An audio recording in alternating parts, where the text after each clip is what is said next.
सरोकार।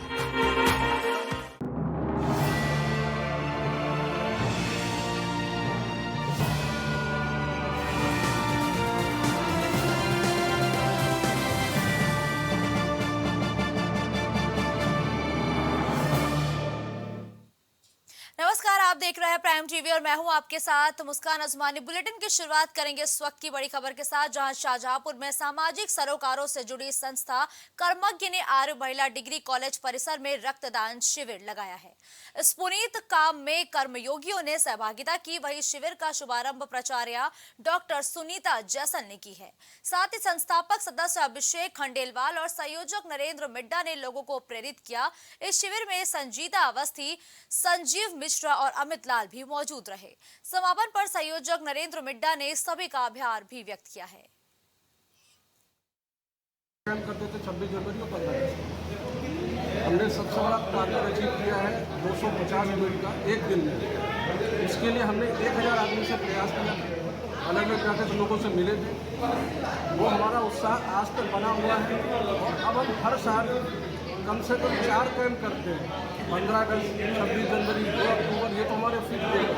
1 जून में भी करते हैं, जैसे ये चल रहा मतदान दिवस में। और इसमें हमारे जितने भी वॉलंटियर हैं, चाहे शर्मा जी हो, वो मिश्रा जी हो, मिड्डा जी हो, अभिषेक जी हो, मल्लान जी हो, सब मिलके पूरी एक टीम चलती है, पूरी श्रृंखला बनी हुई हमारी चेन।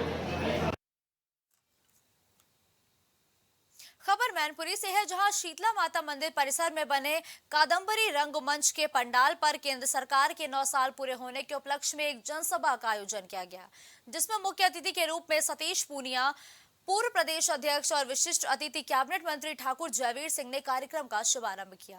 तो वही मुख्य अतिथि ने कहा कि देश के यशस्वी प्रधानमंत्री नरेंद्र मोदी का 9 साल का कार्यकाल पूरा हो चुका है, जिसको लेकर देश और प्रदेश में कई महत्वाकांक्षी योजनाएं लोगों तक पहुंची है और उनका लाभ भी उनको मिला है।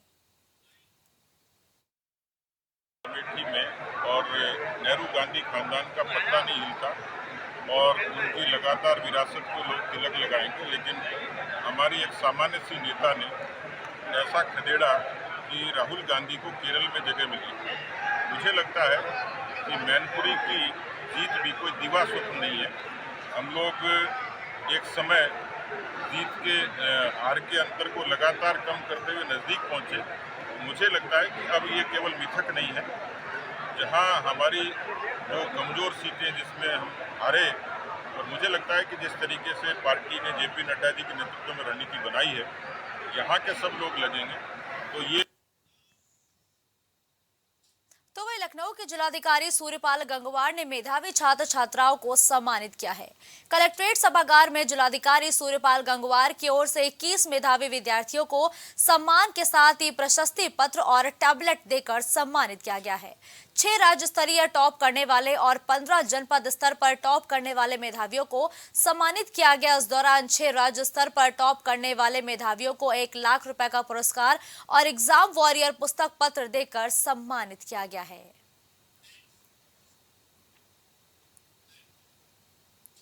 अब खबर कन्नौज से है, जहां आलू भंडारण शुल्क में मनमानी को लेकर हजारों किसानों ने प्रदर्शन किया है। वहीं सपा नेताओं की अगुवाई में किसानों ने एक जुलूस भी निकाला। बताते चले कि ढोल नगाड़ों के साथ निकले विशेष विरोध जुलूस में किसानों ने सरकार को कोल्ड स्टोरेज मालिकों की मनमानी खत्म होने और तय रेट पर भाड़ा लेने तक आंदोलन जारी रखने की चेतावनी दी है।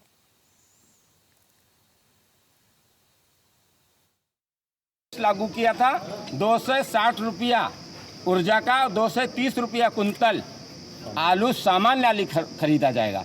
आज कोल्ड मालिक कहीं 150 रुपये, कहीं 250 रुपये, कहीं 300 रुपये, 280 रुपये मनचाहा लुटाई कर रहे हैं। मैं ये चाहता हूँ जिला अधिकारी महोदय या तो इस शासनादेश को फाड़ के फेंक दें और कह दें कि मैं सरकार के शासनादेश को नहीं मानता हूँ, और या फिर कोल्ड मालिकों की मीटिंग बुला के इसे अतिशीघ्र हल कराया जाए।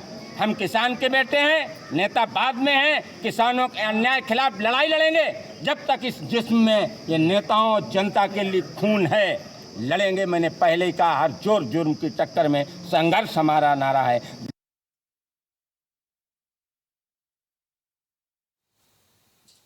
बुलंदशहर में विश्व रक्तदान दिवस के उपलक्ष्य में पालिका परिसर में शिविर लगाया गया है, जिसका शुभारंभ चेयरमैन पति भगवान दास सिंगल ने फीता काट कर किया है। शिविर में सैकड़ों समाज सेवियों ने रक्तदान भी किया है। वही भगवान दास सिंगल ने कहा कि रक्तदान करना किसी जरूरतमंद को जीवन दान देने के बराबर है। ये शिविर स्वास्तिक चैरिटेबल ब्लड बैंक के सौजन्य से लगाया गया है।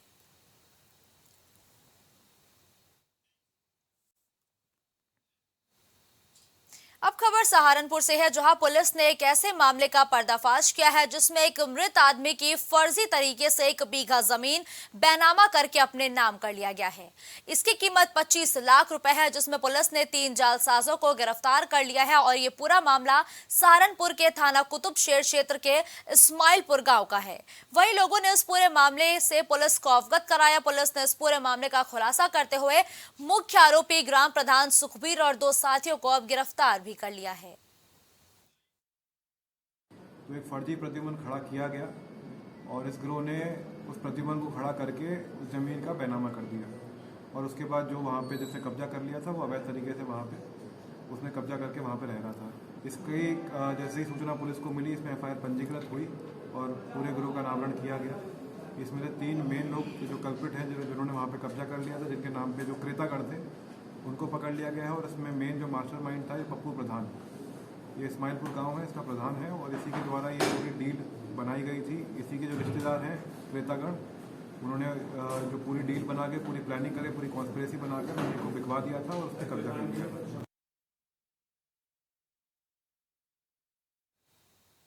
तो वही बुलंदशहर के मुख्यमंत्री की ओर से इंटरमीडिएट के अदिति सिंह, नव्या सिंह और आकृति सिंह सहित 3 छात्राओं को सम्मानित किया गया है। इन सभी को 1 लाख रुपए पुरस्कार राशि, 1 टैबलेट और प्रशस्ति पत्र भी दिया गया है। साथ ही लोक भवन से लाइव प्रसारण भी किया गया है। इस लाइव प्रसारण को जनपद के मेधावी छात्र और उनके परिजनों की ओर से कलेक्ट्रेट सभागार में देखा गया। इस लाइव प्रसारण के माध्यम से मुख्यमंत्री के उद्बोधन को भी सुना गया है। इस मौके पर मुख्य विकास अधिकारी कुलदीप मीना और जिला विद्यालय निरीक्षक शिव कुमार ओझा भी उपस्थित रहे। माननीय मुख्यमंत्री जी का सपना है कि कोई भी गरीब बच्चा अनपढ़ ना रहे, सब पढ़ लिख करके अपना IAS, IPS, डॉक्टर्स बने, जैसे कि सब बच्चे भी यहाँ बैठे हैं। भी हम बधाई शुभकामनाएं देंगे। माननीय मुख्यमंत्री जी का धन्यवाद और आभार करते हुए कि जिस तरह से उनकी सोच है अपने जनता के प्रति ये बनी रहे। विधायक जी दोबारा, तो किस क्लास की छात्र हैं आप और क्या कहना चाहेंगी? मैं 12th क्लास से हूँ, government girls inter college Bulandshahr से, और बहुत अच्छा लग रहा है। तो हर किसी को अच्छा लगता है। क्या क्या मिला है आपको सम्मान? टैबलेट मिला है, सर्टिफिकेट, मेडल और चेक मिला।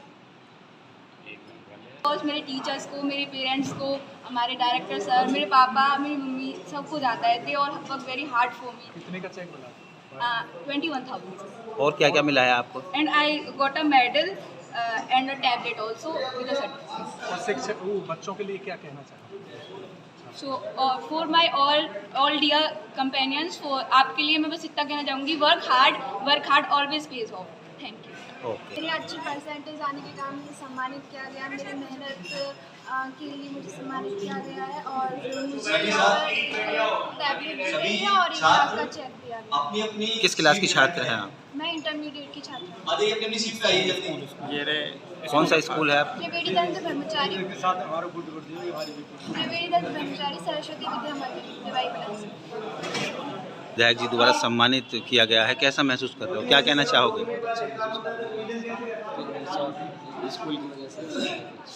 कौन सी क्लास के छात्र हो तुम? क्या क्या किस किस चीज़ से सम्मानित किया गया है तुम्हें?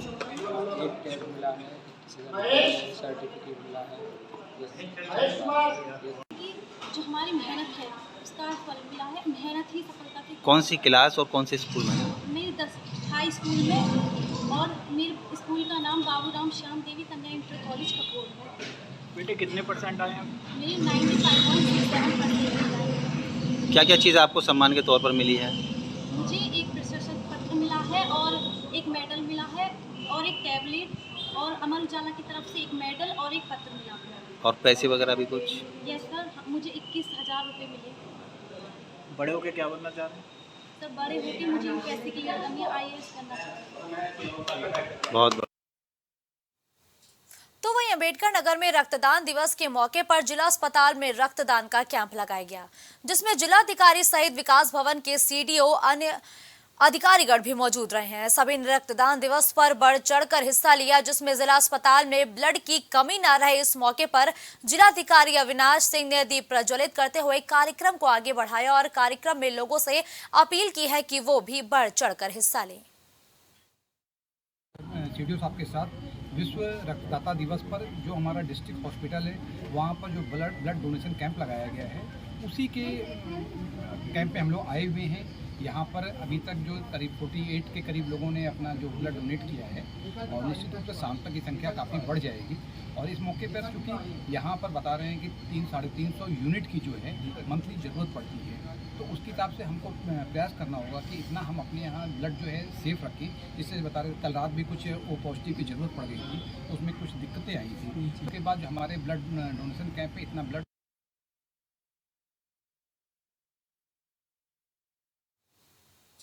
तो वहीं प्रदेश की राजधानी यानी कि लखनऊ में बिजली कटौती को लेकर लखनऊ की जनता का जीना ही जैसे मुहाल हो गया है।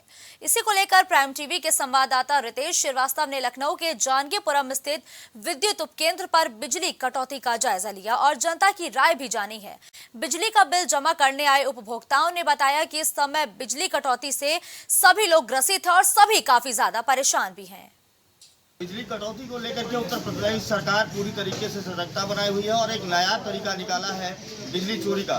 सबसे बड़ा जो नया तरीका बिजली विभाग ने निकाला है वो ड्रोन के जरिए छत पर जो बिजली कनेक्शन जो चोरी करते थे उसके लिए उन्होंने ड्रोन चलाने की बात कही है। जानकीपुरम इलाके में बीकेटी डिवीजन की बात की जाए तो यहाँ पर ड्रोन चला करके निगरानी की गई है। यहाँ के जो एसडीओ थे उन्होंने ड्रोन चलाया था आज के 2 दिन पहले और एक बिजली चोर उसमें पकड़ा गया था। हालांकि जिस तरीके से बिजली चोरी पर उत्तर प्रदेश सरकार अंकुश लगा रही है, बावजूद उसके बिजली कटौती भी लगातार हो रही है। हम इस समय जानकीपुरम स्थित जीपीआरए पावर हाउस से बिजली घर है। यहाँ पर कुछ उपभोक्ता हैं जो बिजली बिल जमा करने आए हैं, लेकिन वो बिजली कटौती से कहीं ना कहीं परेशान है। हमारे साथ कुछ उपभोक्ता है, उनसे जानना चाहते हैं कि वो कौन सा पावर हाउस मिलता है, कौन सा क्षेत्र है और इस समय क्या समस्या उत्पन्न हो रही है। रात को जैसे बार लाइट है, फिर जब फोन करो तो उसको घर पर उठता नहीं है, जो उठता है तो बताते हैं जम्पर कट हो गया, ये हो गया, वो हो गया।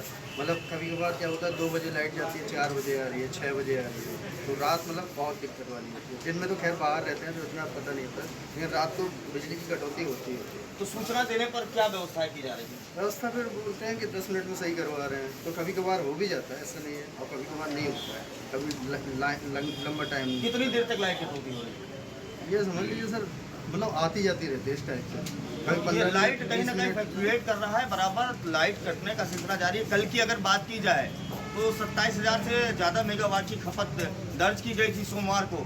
और जिस तरीके से लखनऊ में बिजली की डिमांड बढ़ी है, कहीं ना कहीं भार बढ़ा, उसको देखते हुए उत्तर प्रदेश सरकार ने सतर्कता बनाई है। कुछ लोग और यहाँ पर बिजली का बिल जमा करने के लिए आए हुए हैं और इनसे जानते हैं कि ये कौन से क्षेत्र के रहने वाले हैं, क्या इनके यहाँ बिजली की कटौती हो रही है, यहाँ कहाँ के रहने वाले? ऐसा कह रहे हैं तो लाइट कट रहा है या नहीं कट रही? लाइट बिजली कटौती बहुत कम है।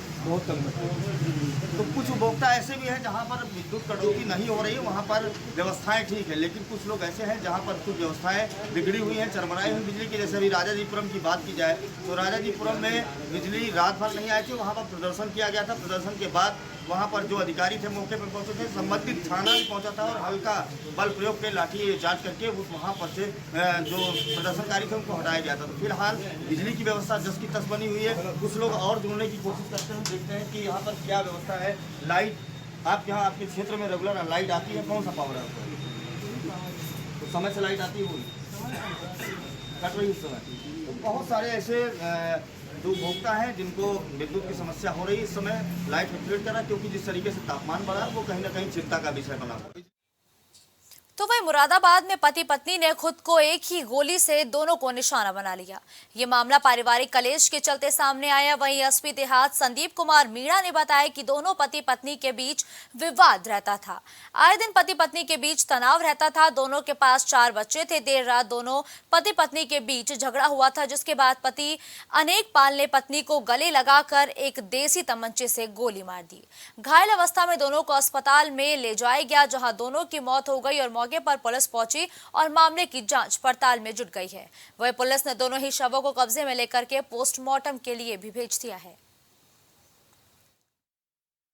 है बिलारी के अंदर, जिसमें अनेकपाल और उसकी पत्नी सुमन दोनों गोली लगने से उनकी मृत्यु हो गई है। मौके पर पहुंचे तो पता चला कि अनेकपाल और सुमन में आपसी लड़ाई झगड़ा होता था। हमेशा उनमें अक्सर लड़ाई झगड़ा होता रहता था। तो आज भी मतलब रात को भी उनमें लड़ाई झगड़ा हुआ, तो अनेकपाल ने अपनी पत्नी को गले लगाया और अपने को गोली मारी, जिससे उसकी पत्नी को भी वही गोली लगी। दोनों की अस्पताल ले जाया गया तो वहाँ पर उनकी डेथ हो गई है और इसमें घर वालों से तहरीर प्राप्त कर ली गई है। आगे की विधिक कार्रवाई प्रचलित है। अच्छा सर, जो गोली चली है वो लाइसेंसी अपने चली है या प्राइवेट? प्राइवेट है, तमंचा है। तो वहीं गोंडा में प्रसूता की मौत पर परिजनों ने अस्पताल में खूब हंगामा किया है। महिला अस्पताल में प्रसव के लिए आई केशवपुर पहाड़वा की रहने वाली 32 साल की युवती की मौत हो गई, जिसके बाद परिजनों ने डॉक्टर और स्वास्थ्य कर्मियों पर लापरवाही का आरोप लगाते हुए कार्रवाई किए जाने की मांग की है। वह सूचना मिलते ही मौके पर पुलिस पहुंची और पुलिस ने बड़ी मुश्किल से परिजनों को समझा बुझाकर शांत कराया है।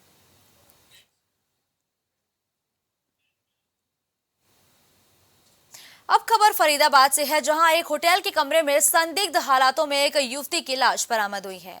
युवती की मौत की खबर मिलते ही पुलिस मौके पर पहुंची और घटना स्थल का मुआयना भी किया गया। इस मौके पर युवती के साथ होटल के कमरे में एक युवक भी मौजूद था, जिसे पूछताछ के लिए पुलिस ने हिरासत में ले लिया है और आगे की कार्रवाई में पुलिस अब जुट गई है। प्रहलाद की साइड के रहने वाले 24 साल की एज थी, तो आज यहाँ संदिग्ध अवस्था में मरी हुई मिली है, तो उसकी अभी जांच चल रही है। बाकी जांच के बाद ही बता पाएंगे। सर, अभी ऐसा कहा जा रहा है कि जो लड़का है वो भी यहीं पे मिला है, तो उसने कुछ बयान दिया है, कुछ कहा? नहीं, अभी जांच चल रही है इस बारे में। अभी इसमें कोई नहीं बता सकते, अभी पूछताछ चल रही है। अभी संदिग्ध परिस्थितियों में डेड बॉडी मिली है, तो देख रहे हैं अभी जाँच कर। सर, लड़की की क्या उम्र है सर? 24 साल। लड़के की भी 24 साल।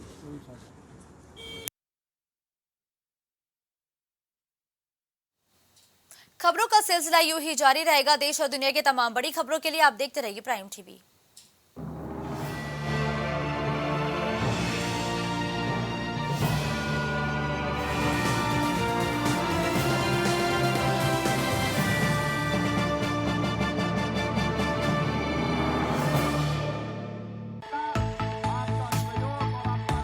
कुछ भाव पुष्प। आप देख रहे हैं प्राइम टीवी।